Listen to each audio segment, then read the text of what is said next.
అందరికీ నమస్కారం. Welcome to my channel. రాష్ట్ర వ్యాప్తంగా కొత్త పెన్షన్ల కోసం ఎదురు చేస్తున్న వాళ్ళందరికీ మనకు ఒక శుభవార్తనైతే తీసుకొచ్చిందండి మన రాష్ట్ర ప్రభుత్వం. కొత్త పెన్షన్ల కోసం ఎదురు చూస్తున్న వాళ్ళకి డిసెంబర్ నెల నుంచి కొత్త పెన్షన్లు తీసుకుంటాము అని చెప్పేసి, కొత్త పెన్షన్లకు అప్లికేషన్లు తీసుకుంటాము అని చెప్పేసి మన మంత్రి కొండపల్లి శ్రీనివాస్ గారు అయితే చెప్పడం జరిగిందనమాట. ఆయన మన సచివాలయ ఉద్యోగులతో సమీక్ష నిర్వహించారు. ఆయన సమావేశం అయ్యారు. ఆయన ఈ సమావేశం తర్వాత ఆయన చెప్పడం జరిగిందనమాట. డిసెంబర్ నెల నుంచి, డిసెంబర్ మొదటి వారం నుంచి కొత్త పెన్షన్లకు అప్లికేషన్లు తీసుకుంటాము అని అయితే చెప్పడం జరిగిందనమాట. దీనికి ఏ డాక్యుమెంట్స్ కావాలి, ఎప్పుడు కొత్త అప్లికేషన్లు తీసుకున్న తర్వాత ఎప్పుడు పెన్షన్ ఇస్తారు, దీనికి సంబంధించిన పూర్తి వివరాలు ఏంటి మనం ఈ వీడియోలో అయితే చూసేద్దామండి. మీరు ఇంతవరకు నా ఛానల్ను సబ్స్క్రైబ్ చేసుకున్నట్టయితే దయచేసి సబ్స్క్రైబ్ బటన్ పైన క్లిక్ చేసి గంట సింబల్ పైన ప్రెస్ చేసి ఆల్ పైన క్లిక్ చేయండి. దీనివల్ల నేను చేసే ప్రతి వీడియో యొక్క నోటిఫికేషన్ మీకు అందుతుంది. ఏపీ ప్రభుత్వ పథకాలకు సంబంధించిన ఏ సమాచారాన్ని మీరు మిస్ అవ్వకుండా ఉంటారు. లైక్ చేయండి, షేర్ చేయండి, వీడియోని ఎక్కడ స్కిప్ చేయకండి, చివరి వరకు చూడండి. దీనివల్ల ఇంపార్టెంట్ పాయింట్స్ మిస్ అవ్వకుండా ఉంటారు. ఇక ఆలస్యం చేయకుండా వీడియోలోకి అయితే వెళ్ళిపోదాం. రాష్ట్ర వ్యాప్తంగా పెన్షన్ల కోసం ఎదురు చూస్తున్న వాళ్ళు ఎప్పుడెప్పుడు పెన్షన్లకు అప్లికేషన్ తీసుకుంటారా అని చెప్పేసి చూస్తుండడం జరుగుతుందండి. మన కూటమి ప్రభుత్వం నవంబర్ నెల నుంచి తీసుకుంటాము కొత్త అప్లికేషన్లు అని అయితే చెప్పడం జరిగింది. అయితే దీన్ని వాయిదా వేసి డిసెంబర్ నెల నుంచి తీసుకుంటాము అని చెప్పేసి ఇప్పుడు చెబుతున్నారండి. డిసెంబర్ నుంచి కొత్త పెన్షన్లకు అప్లికేషన్లు అయితే తీసుకోవడం జరుగుతుందన్నమాట. దాదాపుగా 25 రకాల కొత్త పెన్షన్లకు అప్లికేషన్లు అయితే స్వీకరించడం జరుగుతుంది. వృద్ధాప్య పెన్షను, వితంతు పెన్షను, ఇలా రకరకాల పెన్షన్లు ఉన్నాయి కదండి. ఈ 25 రకాల పెన్షన్లకు అప్లికేషన్లు అయితే తీసుకోవడం జరుగుతుందన్నమాట. మన మంత్రి కొండపల్లి శ్రీనివాస్ గారు దీనిపైన మనకు క్లారిటీ అయితే ఇవ్వడం జరిగిందనమాట. ఆయన అధికారులతో సమావేశమయ్యారు, సచివాలయ ఉద్యోగులతో సమావేశమయ్యి ఆయన దీనికి సంబంధించిన అప్డేట్ని ఇవ్వడం జరిగింది. మనకు డిసెంబర్ నెలలో అప్లికేషన్లు తీసుకొని వాటిని ప్రాసెస్ చేసి సంక్రాంతి కానుకగా జనవరి నెలలో మనకు కొత్త పెన్షన్లను మంజూరు చేయడం జరుగుతుందన్నమాట. మనకు రాష్ట్ర ప్రభుత్వం ఇంకొక అప్డేట్ని అయితే తీసుకొచ్చిందండి.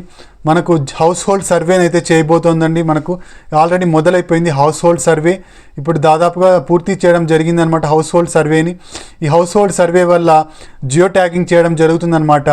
మన పూర్తి వివరాలు ప్రభుత్వం డేటాలోకి వెళ్ళడం జరుగుతుంది. మనం ఎంతమంది ఉన్నాము ఇంట్లో, మనకు ఎన్ని రేషన్ కార్డులు ఉన్నాయి, రేషన్ కార్డులలో ఎంతమంది ఉంటున్నారు, ఇంట్లో వాళ్ళు ఏ పనులు చేస్తున్నారు, వికలాంగులు ఉన్నారా లేదా, ఇలాంటి పూర్తి వివరాలన్నింటినీ మన రాష్ట్ర ప్రభుత్వం సమీకరిస్తోందండి. ఈ డేటా ద్వారా మనకు రాబోయే కాలంలో ప్రతి ప్రభుత్వ పథకాలకు సంబంధించిన లబ్ధిదారులను అయితే ఎన్నిక చేయడం జరుగుతుందన్నమాట. ఈ జియో ట్యాగింగ్ చేయడం వల్ల మనకు లబ్ధిదారులను సక్రమంగా గుర్తించే అవకాశం దొరుకుతుంది రాష్ట్ర ప్రభుత్వానికి. కాబట్టి ఈ జియో ట్యాగింగ్ మీరు చేయించుకున్నట్టయితే సచివాలయ ఉద్యోగులు వచ్చినప్పుడు ఖచ్చితంగా మీరు జియో ట్యాగింగ్ అయితే చేయించుకోండి. ఇది చాలా ఇంపార్టెంట్ అండి.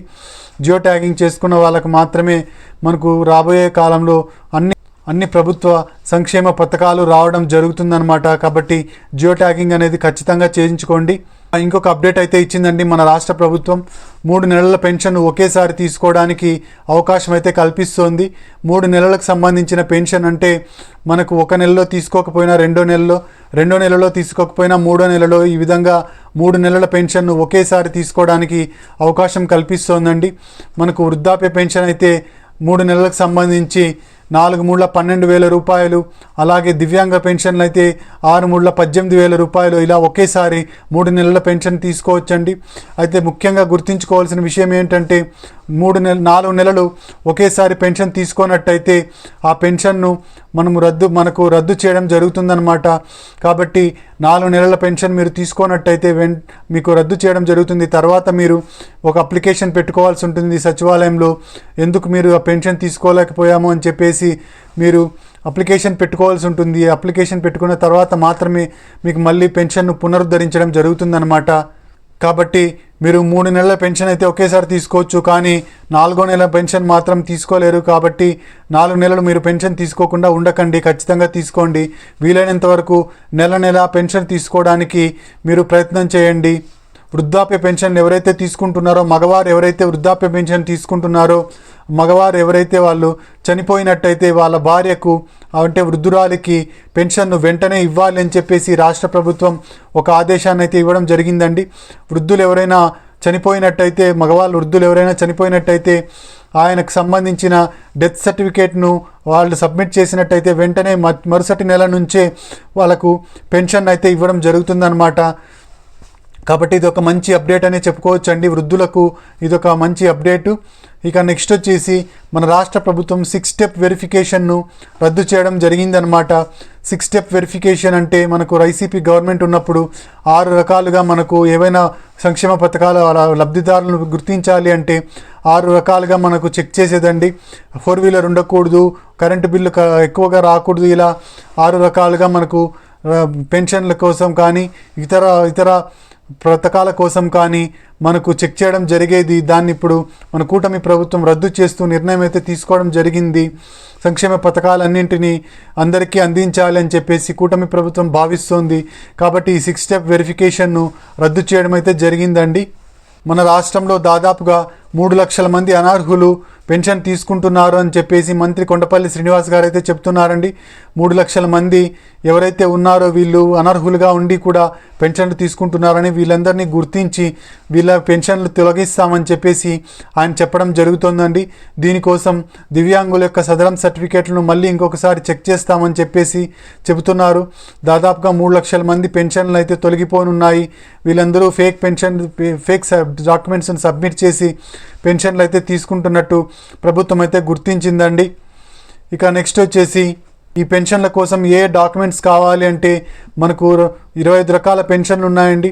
25 రకాల పెన్షన్లకి ఆధార్ కార్డు ఉండాలి, తెల్ల రేషన్ కార్డు ఉండాలి, అలాగే ఇన్కమ్ సర్టిఫికేట్ ఉండాలి, క్యాస్ట్ సర్టిఫికేట్ ఉండాలి, మన ఫోటో ఒకటి ఉండాలి, తర్వాత ఫోన్ నంబర్ అయితే ఒకటి ఉండాలి. ఈ విధంగా మనకు రకరకాల డాక్యుమెంట్స్ అయితే అవసరం ఉంటాయి. అయితే మనకు ఒక్కొక్క పెన్షన్కి ఒక్కొక్క రకమైన డాక్యుమెంట్ అయితే ఖచ్చితంగా ఒకటి ఉంటుందండి. మనకు సపోజ్ ఎగ్జాంపుల్గా తీసుకున్నట్టయితే వితంతు పెన్షన్ తీసుకున్నట్టయితే భర్త యొక్క డెత్ సర్టిఫికేట్ ఖచ్చితంగా సబ్మిట్ చేయాల్సి ఉంటుందండి. ఇలా సబ్మిట్ చేస్తే మాత్రమే మీకు పెన్షన్ అయితే మంజూరు కావడం జరుగుతుంది. అలాగే ఓల్డేజ్ పెన్షన్ కోసం మీరు ఆధార్ అప్డేట్ హిస్టరీని సబ్మిట్ చేయాల్సి ఉంటుంది. ఈ విధంగా మనకు డాక్యుమెంట్స్ అన్నీ ఉంటాయి.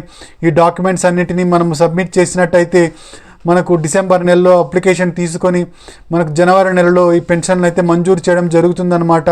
ఇదండి మనకు పెన్షన్లకు సంబంధించిన అప్డేట్స్. మీరు ఇంతవరకు నా ఛానల్ని సబ్స్క్రైబ్ చేసుకున్నట్టయితే దయచేసి సబ్స్క్రైబ్ బటన్ పైన క్లిక్ చేసి గంట సింబల్ పైన ప్రెస్ చేసి ఆల్ పైన క్లిక్ చేయండి. దీనివల్ల నేను చేసే ప్రతి వీడియో యొక్క నోటిఫికేషన్ మీకు అందుతుంది. ఏపీ ప్రభుత్వ పథకాలకు సంబంధించిన ఏ సమాచారాన్ని మీరు మిస్ అవ్వకుండా ఉంటారు. లైక్ చేయండి, షేర్ చేయండి. మీరు ఇచ్చే ఒక లైకు, మీరు చేసే సబ్స్క్రిప్షను మాకెంతో ఎంకరేజింగ్గా ఉంటుంది. Thank you very much.